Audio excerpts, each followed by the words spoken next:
তো hey guys, আসসালামু আলাইকুম। তো চলে এসেছি তোমাদের সাথে ছোট্ট একটা ব্লগ নিয়ে। আর আজকে ব্লগটা একটু অন্যরকম। তো তোমরা আমাকে দেখতেই পেয়েছো, আমি একটু আয়নার সামনে ভাব সামলেছি, এত ব্লগার কিছুই নাই।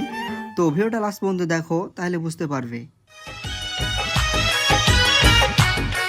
তোমরা হয়তো এতক্ষণ আধখান জেনে গেছো। তোমরা যেহেতু আধখান জেনে গেছো, তো বিষয়টা পুরোটা আমি ক্লিয়ার করে দিই, ঠিক আছে? আমি এসেছি মামাতো ভাইয়ের বিয়ের বরযাত্রীতে। আর বরযাত্রীতে এসেছি তো ভাবসাব তো নিতে হবে। ভাবসাব নিতে নিতে এদিকে সব রেডি হয়ে গেছে, ডায়াডাই করছে। তো এদিকে দেখতে পাচ্ছ দুটো বোল্ডোজার, আর এই দুটো বোল্ডোজার নাকি মিডিল দিয়ে চালানো হবে। এটা কোনো কথা? না না গাইস, আমি এটা মজাক করলাম, ঠিক আছে? আমি তো যাচ্ছি বাইক আনতে, আর আমি যাবো বাইকে, এত গরমে যাওয়া যাবে না গাড়িতে।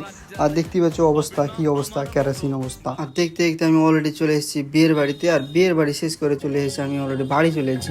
কারণ হচ্ছে বৃষ্টিতে আমি কোনো ভিডিও বানাতে পারিনি, সে কারণে কোনো ভিডিও জামাইয়ের বা বহুর কোনো ভিডিও অলরেডি বানাতে পারিনি। আর অলরেডি আমি রহেও গেছি, কারণ হচ্ছে প্রচণ্ড বৃষ্টি হয়েছে, প্রচণ্ড লাই হালকা পাতলা হয়েছে। তো আমি হেলমেটটা পরে এসেছি, আর হেলমেটটা পরার মানে হচ্ছে আমার নিজেরও সেফটি, আর মাথাটা ভিজবে না হালকা পাতলা বৃষ্টি হলে। তো তোমরাকে আমি একটা জিনিস দেখাচ্ছি গাইস, দেখো।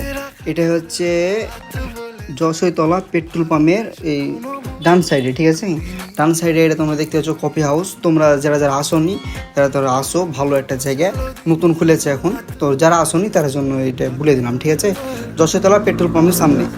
তো আমি আর দেরি না করে অলরেডি আমি গাড়ি ছেড়ে দিলাম, কারণ দেরি করা যাবে না বৃষ্টিতে। অলরেডি আবার ভিড় দেখো, মেঘ হতে লেগেছে, যে আমি আবার গাড়ি থামিয়ে দিয়েছি, কিছু করার নাই। দেখুন বৃষ্টি হচ্ছে, কি অবস্থা।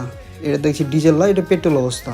তো বৃষ্টি হালকা পাতলা থামলো, আমি আর কিছু রহাবো না, একদম ডাইরেক্ট চললো বাড়ি। তো টাটা, বাই বাই।